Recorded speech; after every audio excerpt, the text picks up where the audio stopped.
잎사귀들은 흙기에 얼굴을 묻고 이슬 얹혀 팽팽해진 거미줄들. 한때는 냉정하게 마음을 먹으려고 노력한 적이 있었다. 그럴수록 눈물이 많아졌다.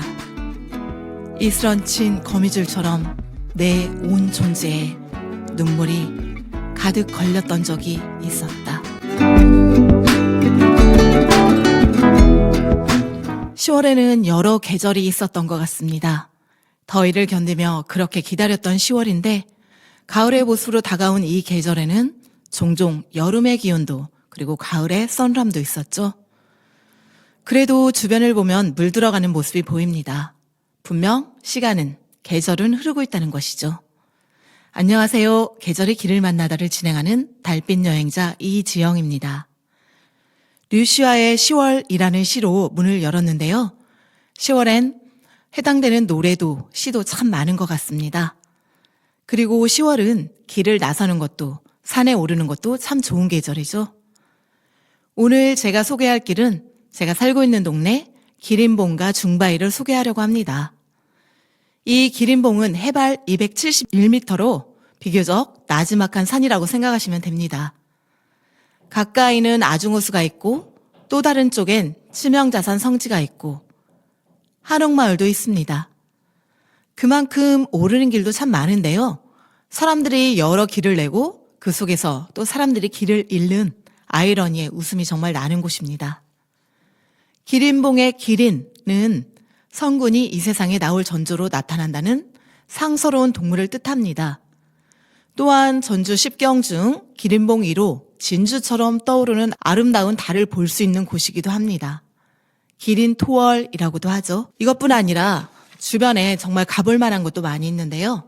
동고사, 설린사, 견원 왕궁터, 동고산성, 치명자산 성지, 승암산, 자연생태박물관, 한벽당, 아중호수, 아중체령공원 등이 있습니다. 기린봉에 오르기 위한 길은 여러 곳이 있다고 말씀드렸는데요.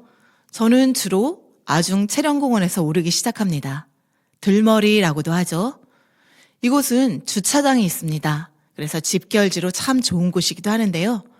아중체령공원에서 오르는 길은 세 갈래로 나누어집니다. 왼쪽 정자로 오르는 길 하나, 설린사로 오르는 길 하나. 이곳은 무척 가파르죠. 그리고 오른쪽 호젓한 숲길로 가다가 계단으로 오르는 길 또 하나.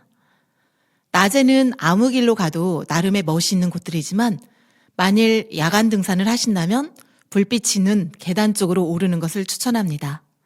계단 운동 일부러 하시는 분들도 많잖아요. 허벅지 근육이 강해지는 변화를 느낄 수 있는 곳입니다. 그리고 그 밖의 길은 같이 오르시던 분들이 말하길 적당한 등산 코스다라고 하셨던 기억이 있습니다. 나무 뿌리가 흙을 붙들고 있는 딱 산의 느낌. 어느 곳으로 오르건 색다른 느낌이어서 참 좋은 곳이 기린봉 올라가는 길입니다. 그리고 아까 제가 말씀드리길 기린봉은 기린토월을 말씀드리기도 했지만 야경도 정말 아름다운 곳입니다. 하지만 10시가 되면 정상의 불빛이 꺼지기에 그 전에 오르시길 권하며 전주 시내의 불빛이 눈앞에 펼쳐지는 장관을 느낄 수 있는 곳이기도 합니다. 기린봉 정상을 누렸다면 이번엔 중바위로 갑니다.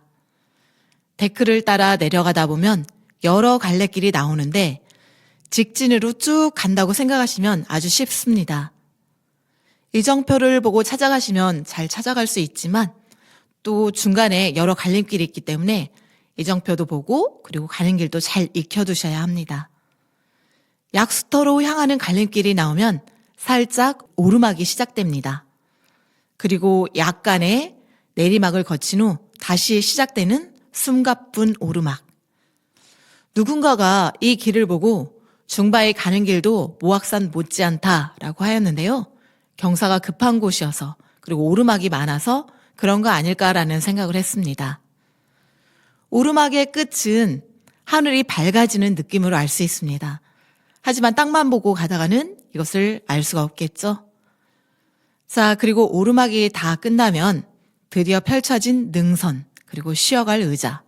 하지만 굳이 쉬지 않아도 좋습니다. 이제부터 힘든 길은 없고 길 따라 쭉 걸으시면 되니까요. 그리고 한 번의 갈림길을 다시 만나게 되는데 전 철탑이 있는 왼쪽 길보다는 오른쪽 평지를 택해 갑니다. 이 계절에는 며느리 미식개, 역귀 이런 야생화 군락을 만날 수 있거든요. 그리고 동고산성터도 만날 수 있습니다. 그리고 또 한 번의 갈림길. 왼쪽은 치명자산, 동고사 쪽으로 갈 수 있고요. 오른쪽은 중바위를 향하는 길입니다. 중바위는 예전에 승암산이라고도 불렀다고 해요. 중바위를 한자로 하면 승암산이 맞습니다. 하지만 천주교 순교자들의 묘지가 있고 순례자 성당이 있고 평화의 전당이 생기면서 치명자산으로 불리게 되었다고 합니다. 두 개의 종교가 공존하듯 누군가는 치명자산, 누군가는 승암산이라고 부르고 있습니다. 오른쪽 길을 따라 걷다 보면 살짝 오르는 길과 데크 계단이 나오고 산불 감시 초소를 지나면 다시 내려가는 계단이 나옵니다. 하지만 얼마 전까지는 봄이 아닌데도 벚꽃이 여러 곳에 피어 있어서 그 모습을 볼 수 있었던 곳이기도 합니다. 그리고 조금 앞으로 걷다 보면 한옥마을이 한눈에 내려다 보이는 전망대를 만날 수 있습니다. 이곳의 야경은 기린봉 야경과는 좀 차원이 다릅니다. 한옥마을이 가깝게 있어서 커다란 야경의 불빛들을 반짝반짝 느낄 수 있는 곳이기도 한데요. 기린봉의 불빛이 아련한 그리움 같은 느낌이라면 중바위의 야경은 웅장한 느낌이랄까요? 낮에 보아도 밤에 보아도 편하게 머무르고 있다가 올 수 있는 그런 곳입니다.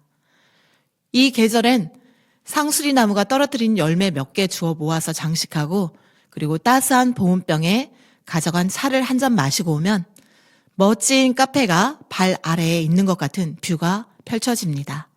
당연히 이곳에서 마시는 차 맛도 정말 좋겠죠?